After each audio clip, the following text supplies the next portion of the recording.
Funny, when I was a kid, I loved watching horror movies with my big brothers. Before walking into the cinema, we'd act all tough and rib each other on who would piss their pants first. Sure enough, the movie would scare the bejesus out of us, and we'd end up staying up all night unable to sleep. After a couple of weeks, we'd forget about what the last movie did to us, and sure enough, we'd be lining up at the box office for the next one. After a while, you get used to these movies, and eventually, you find out that they're all pretty much the same. You grow up and you realize that all this paranormal stuff is just mumbo jumbo, and that people that claim that they've seen stuff must have something wrong with their heads. I really believed that, until the night that I went to Hackney Mills. Back then, I was a maintenance engineer working for the White Cross Electrical Company, the biggest power supplier in southern Ohio. HQ had notified us about abnormal power surges occurring in the transformer stations at a university that had recently closed down. What I saw that night, better said, what I heard, not the type of thing that leaves your mind, ever.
And this is where your office will be.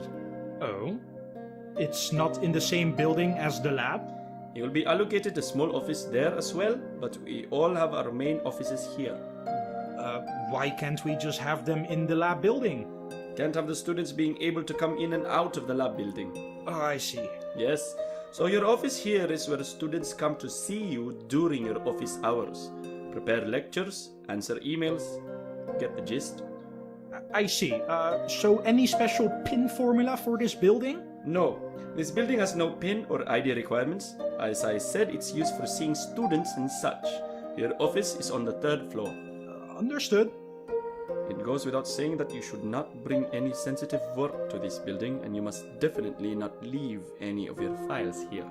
You mean related to the party? Yes, none of that should enter this building. You have been allocated a desktop up there with its own separate email. That computer must solely be used for your teaching responsibilities and must not be used for any research-related work.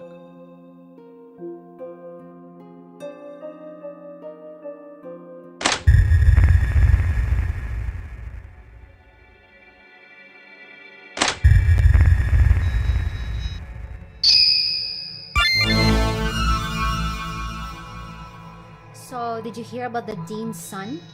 No, I didn't. What happened? He had an accident on the West Side Freeway. Oh my god, that is terrible. I heard his brakes malfunctioned. Fortunately, he survived. Thank God for that. Were there any other cars involved? No. When he noticed his brakes were shot, he drove the car into the desert. He managed to make a controlled collision. Still, he's broken quite a few bones. Ouch. So, the dean's going to take some time off to be with his family in California. Oh, so the school board is going to vote on a new acting dean, right? They already voted yesterday. That quickly? Who's the new dean? You're not gonna believe it. Tell me. It's Giro. As in, our Giro? That's right. But he's so busy with the accelerator project. The classes he's teaching and the new batch of PhD candidates. Did he even say yes? I heard he did. I can't believe it. Wait, so you're telling me that the school board voted him in? That's right. That's how the deans are chosen. Then how did he get the position? Kobayashi and Houseman both hate his guts. They'd never vote for him. Geez, Suraj, you really have to keep up with things. Kobayashi and Houseman no longer sit on the school board. What? What happened? Kobayashi Industries and Houseman Engineering pulled out their funding last month, so they're no longer allowed to sit on the board. Why did they do that? I shouldn't say this, but apparently, Junichiro Kobayashi got into a big fight with Jiro, so he pulled all the funding away from the project. When Frederick Houseman got wind of this, he also pulled his funding from the project. Wow. Any idea who the new board members are? No idea. The upper crust has been a bit secretive about this. Wow. You know, you really should keep your ears on the ground more concerning the center's politics. Might help you finally get your promotion to associate professor.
Suraj, where has General Ortiz gone? He got tired and decided to go back to the guest house. Tired? It's only 7 p.m. To be honest, he seemed pretty pissed that you made him wait. On top of that, he looked genuinely sleepy. Sleepy? You know, these military types, they like to turn in early and wake up early. On that subject, General Ortiz is insisting you meet him for breakfast 7 a.m. 7 in the morning? Mon Dieu, je déteste absolument travailler avec les soldats. What was that? I hate working with soldiers. Anyway, where am I meeting him? The cafe next to your university main library. Oh, the coffee there is so shit. The general likes it there. Please don't forget that he's the main sponsor for the particle accelerator program. I know. I'll be there.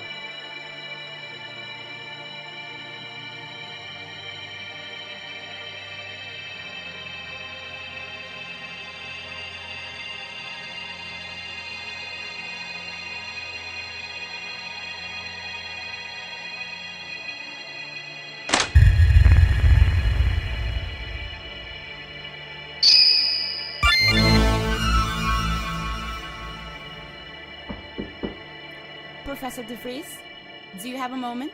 Yes. Come in. Have a seat. Thank you. Let me guess. You are here to ask about the iridium half-life problem I set out last Wednesday. Not quite. I'm actually not a student. Oh, I'm terribly sorry.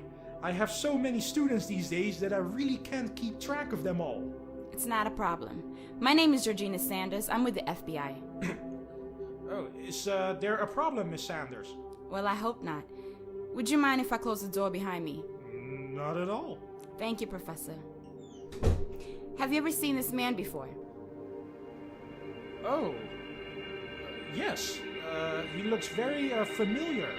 I mean, it's been years since we've last seen each other, but I believe that's an old university friend of mine. I'm sure he's aged a bit since those days, so who knows what he looks like today. Still, this could be him. Can you remember his name? His first name was Vitali. As for his last name, I'm terribly sorry, but I believe I can no longer remember that. It was such a long time ago. All I remember is that it was long and Russian. So you two studied together at the university? No, we never studied together. He was my roommate. Which university was this? Leiden University. Were you two close? Well, we were roommates and became good friends. I'd say we were close. But you didn't keep in touch. Well, the Iron Curtain was up at the time. Not exactly very easy to call each other and swap letters. Do you know what he studied? I believe it was mechanical engineering. I thought you said you two didn't study together. We didn't. I majored in physics. Of course, sorry. So you two didn't keep in touch at all after university? Like I said, it was too complicated at the time. But the Cold War has been over for some time now. Didn't you think you could call him? On what number? No, by then we had already drifted apart. Of course. I can tell you're quite young, but believe me, by the time you reach my age, you'll have forgotten more people than you would have ever imagined you would. Yeah, my dad tells me that all the time. So, Vitali is wanted by the FBI. I'm not in position to disclose that. Can't you tell me anything?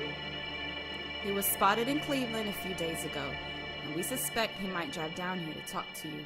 About what? We're not 100% sure, but most likely it involves your research. My research? What could he possibly want with that? We both know the answer to that. Anyway, I have other work to tend to today, so I'll be taking my leave. Here's my card. Please do call me if Gustav gets in contact with you. Ah, yes, Gustav! That's it! So you did know his name? Of course I did. Just wanted to verify that he was the same man. You must call me if he gets in contact with you. He's a very dangerous man.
So, tell me about Giraud.